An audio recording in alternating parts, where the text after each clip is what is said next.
What was about his Bonham. name? What is it? Yeah, Jason Bonham is touring, doing Led Zeppelin songs. Really? Yeah. Who's The son that? of John Bonham. Jace, that's the son of John Bonham. Oh, really? Yeah. Right. Oh, that's really cool. Now, was he the singer? No. I can't remember. I always get him confused. He was the bass player or drummer. I think he was He's the drummer. bass player. Yeah, the drummer. John. Okay. Yeah, and Jason is a drummer too. So John was a drummer, and his son Jason's a drummer. Right. Followed in his dad's footsteps. Yeah. That's awesome. You know, it took me so many years to figure out what that Backdoor Man song was about. Oh no. It took me such a long time. And when I figured it out, I was like, I got a certain image in my mind right now. What's that? I just got a certain image in my mind right now, and I've never heard the song, so it's like, oh, you haven't heard how could it take so long? Oh, that's great. I know. Well, and there's a Doors song called "Backdoor Man," sung by the man whose father was the head colonel of the Gulf of Tonkin incident. Did you know that? What's that?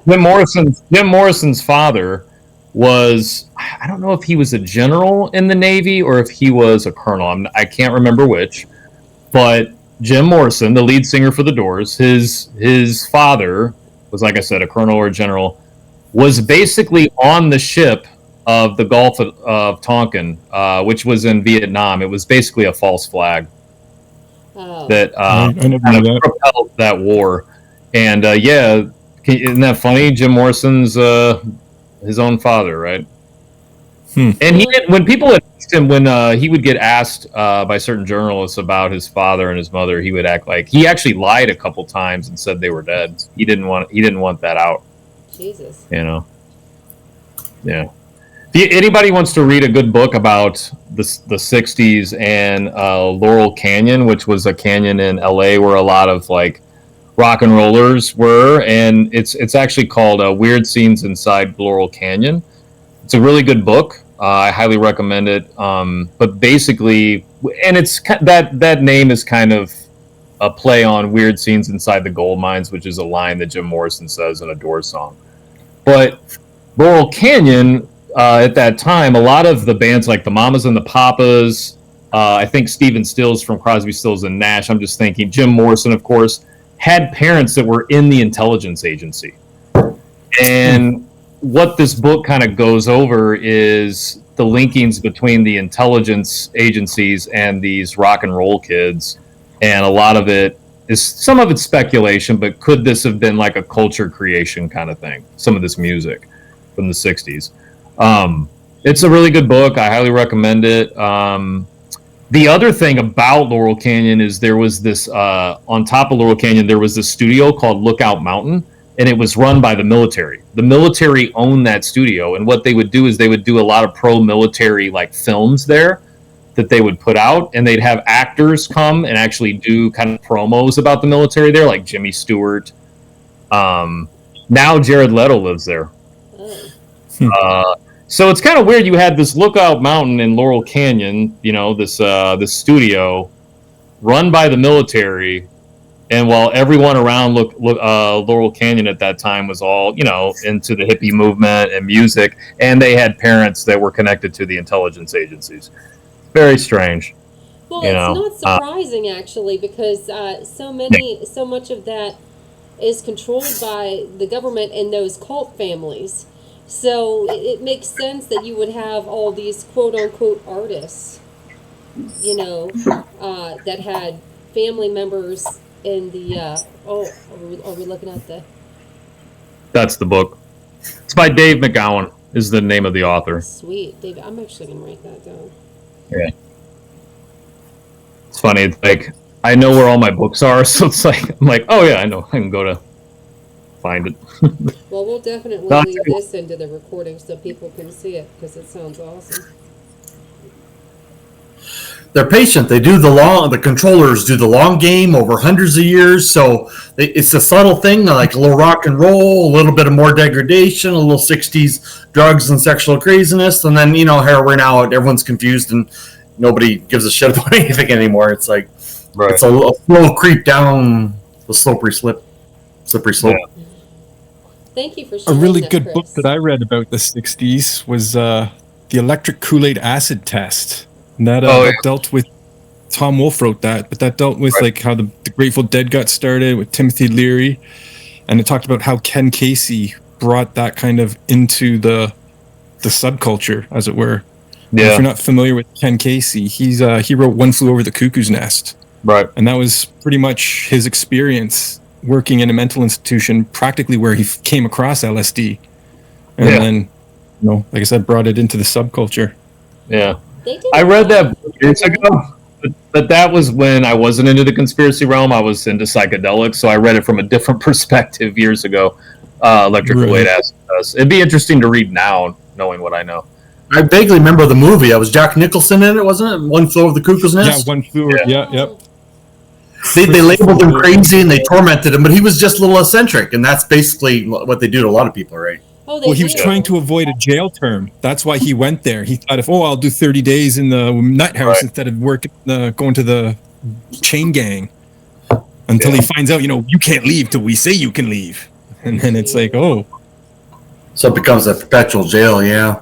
I remember the end scene where the Indian just grabbed that sink and threw it through the wall, and it was cool. Such an iconic movie. He inspired to free himself by using his strength to throw that sink through the wall, and he ran away. Yeah. They did a lot of different experiments, back in the day with acid, and just different psychedelics and stuff like that, just to like MK Ultra. Try that stuff out on people. They ended up paying people money for that. They MK Ultra, yeah. About people say that's a conspiracy, but it's public knowledge. It's admitted. People, it's crazy. You say the government admitted it, and they won't believe you. Yeah. Even though it's right there. It's right there that they admitted it, and then they paid off people. They paid a bunch of people from like court settlements and stuff, and they're still trying to deny it. So it's pretty much mainline history. Anyone who's denying it, it's like it's mainline history at this point. Well, they're so soul sick they can't even figure out who's a man and a woman at this point. So I mean, what are we supposed to do? Like, how are we supposed to help teach these people when they can't even recognize what sex they are and how important that is actually to their own health and mental well-being and spiritual well-being? Because whether or not you want to admit that role plays a part in your existence here, it does.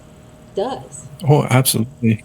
Right. I can't remember where I saw it, but within the last week, I'm not sure if Mark put it up or something, but there was somebody saying something about the Nazis when they were talking about, they're doing all these cruel and unusual punishments. The more worse and severe it got, the less people believed it. Mm-hmm. Like, you'd be doing it to them, and they still wouldn't believe it. It's just crazy. The mind dissociates. The mind cool. fuck. Yeah. The mind fuck that's been done to people. They just can't see it. They refuse to see it. It's so hard. Like a family like that, I try to tell some of these things. They just refuse to see it. It's hard to really understand how bad it is. Like, when a lot of us know here, we've been through the ringer. We've done the, beginnings clearly of the spiritual awakening process, and a lot of that is tough. Walking through those first steps of that information is hard. And, when you're finding out about what these elites are doing to children, when you're finding out what's happening to them, people get stuck there in that kid zone. They hear that, and it just shuts them down, Yeah. Yeah. Can't be true. I don't want it to be true. It's not true. Nobody wants it to be true. We want it to stop. Yeah. If you deny it existing, then you're denying, it's like if someone throws a bomb at your feet. Whether you want to acknowledge that bomb is there, it's gonna fucking be there, and you better deal with it. And that's kind of what it is in our society, and we have to stop looking the other direction, and we have to start paying attention. Mark uses the example of a little someone's breaking in and gonna rape the child, and this is so terrible, they just cover their head with a sheet as if that's gonna make it go away, and it doesn't. Ostrich syndrome. You're still gonna get it. You got to deal with it more effectively. The sound of freedom. Can I interrupt here for a second, Tanya? I'm not sure if it's just my phone or not, but are you getting lag on this? Because there's like a delay between us talking and what I'm seeing. No, I don't. You're okay. I Okay. don't. Do Well, you you're guys recording, have- so I just wanted to make sure. Do you guys have I any lag? don't. I don't. No. No, it's Okay, probably it's your my phone. That's fine. It might just connection be. It's just speaking. fun. Did you guys see The Sound of Freedom? Did you see that movie? I saw it, yeah. I have not. No. Oh, I would highly recommend it. Highly. Now, actually, with the information that a lot of us have, it's pretty, I would say, G-rated. I mean, because some of us Right. are pretty aware of how bad it gets. The movie, They just hint at things, yeah. right? They really do. It's pretty G-rated considering some of the actual stuff that goes on. And they still try to deny that it's happening, even with the proof of Tim Ballard coming out and saying, hey, this is real. Like, he does actual missions. He goes in and he takes these kids and he gets them out, and a lot of that stuff he did on his own dime and the dime of, trying to do benefits and raise money and stuff.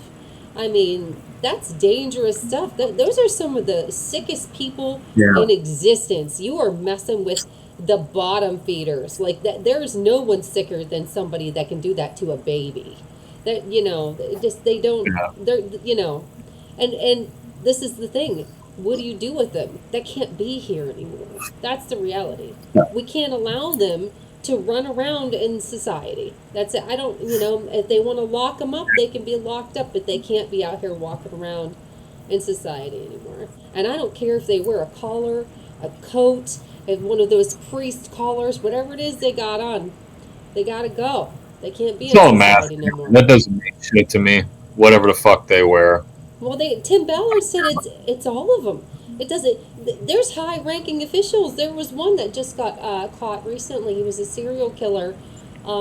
This is recent in the news, and the searches that he was doing on his computer were unbelievable. Unbelievable. I don't even remember his name, but it's like a recent. Actually, matter of fact, let me look it up. A lot of people are reporting on it because he was like some kind of architect or something, or like a real well-known businessman, married for many, many years. Hold on.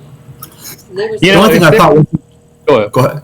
No, you go ahead. The movie just didn't. The only thing I didn't like about the movie is it didn't emphasize enough that the United States is the hotbed of, and driving all this. It made it look like they're the good guy.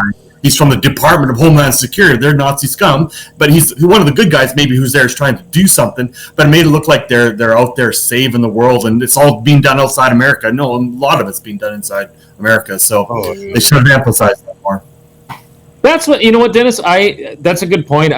That's kind of a somewhat subconscious reason I didn't want to see it, because I felt like it was too much of like, oh, it's all overseas, and I don't know. So I'm with you on that, 100%. So it's still a subtle form of propaganda, right? To rile the Americans up about child sex trafficking, but it's out there, so they want to rile up some new war, whereas really they need to do something to get rid of your Nazi government, Americans. Correct. Correct. Well, they have admitted. I've heard. I can't remember who it was now, but I've heard people that have worked for the government state that they will take someone that's they've given protection to for information, and they'll feed them kids. It happens, or they won't book them for it. They won't get in any trouble for it. That's real shit.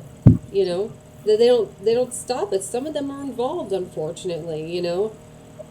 Who is it? I'm looking for that guy that just was recently arrested because I'm trying to. I think in recent times, the most closest we've come to anything that is a movie Here it is. that kind of describes that world, and it's not based on a true story like this movie is. It's a fictional tale, but the first season of True Detective, if you watch that show, or the True Detective show, I think it's had 4 seasons, and each season, if you're not familiar with it, each season is a different season with new detectives, new storyline. It takes place, totally new cast, right? New characters. But the first season is really about like child sex trafficking, but also like in a ritual way, and in a dark occultist way. It's got Matthew McConaughey and Woody Harrelson. They're the Harrelson. Woody knows some stuff about the stuff that goes on because his father. Well, hey, that invitation is for everybody in the group if you guys want to talk.